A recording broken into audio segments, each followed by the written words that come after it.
KTM teased us with a video of the prototype Duke 790, codenamed the Scalpel, being hooned around a racetrack in late 2016.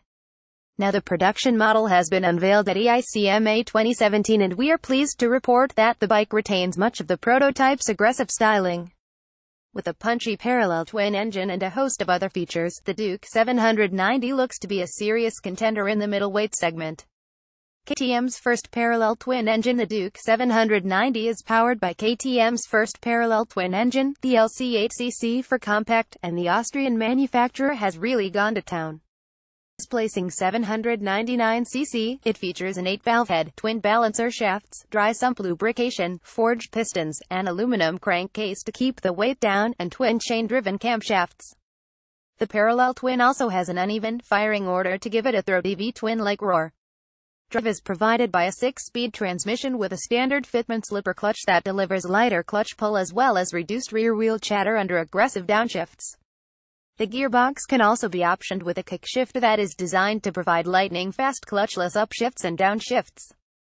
The engine pushes out 105 horsepower, 79 kilowatts and 64 FTLB, 86 Newton-meters of torque, and if the figures are enough to go by, this could be a serious performer. Sharp as a scalpel, the styling of the new Duke shares much of its DNA with the current KTM model lineup, such as the angular front LED headlamps, TFT display, swooping rear end and side fairings on the fuel tank. The design focus for KTM was mass centralization, and as a result the 790 has an all-new chrome molybdenum frame that uses the compact engine as a stressed member to increase rigidity. It's not as flashy as the exposed trellis frame on the 1290 Super Duke, but KTM seems to be putting function ahead of form here. The new bike also has a cast aluminum rear subframe and the signature lattice-patterned machined swing arm, while the exhaust is tucked neatly behind the pillion pegs to follow the lines of the bike. Braking performance is provided by 300mm twin floating discs with radially mounted 4-piston calipers on the front, and a single disc with a 2-piston caliper on the rear. Maxxis Supermax STs with a special compound developed specifically for the bike are the factory-fitted tires. Suspension is fully adjustable WP 43mm inverted forks with adjustable compression and rebound damping and separate fork legs on the front, and a WP rear shock with rebound damping adjustment.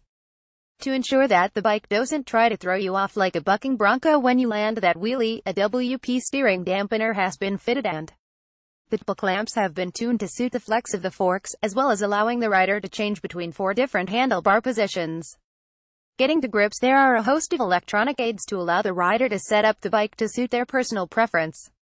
Riding modes include Rain, Street, Sport and Track. Rain mode is the tamest setting, with the lean-sensitive ABS and traction control intervening early. On the other end of the scale, Track mode had a host of features that include launch control and the ability to turn the anti-wheelie and traction control off. The Duke also has adjustable engine braking that works with the slipper clutch and is designed to maximize grip under aggressive riding. If you ever want to back it in like a moto racer, there is also a supermoto mode for controlled rear wheel slides. The front wheel ABS still remains active though, so hopefully you don't get into too much trouble. There is no word from KTM as to whether the Duke 790 will replace the Duke 690. We expect pricing to be between the 690 and the Super Duke at around $1,000–$12,000. It will land sometime in 2018. Check out the new Duke being put through its paces on the track. View Gallery 13 images.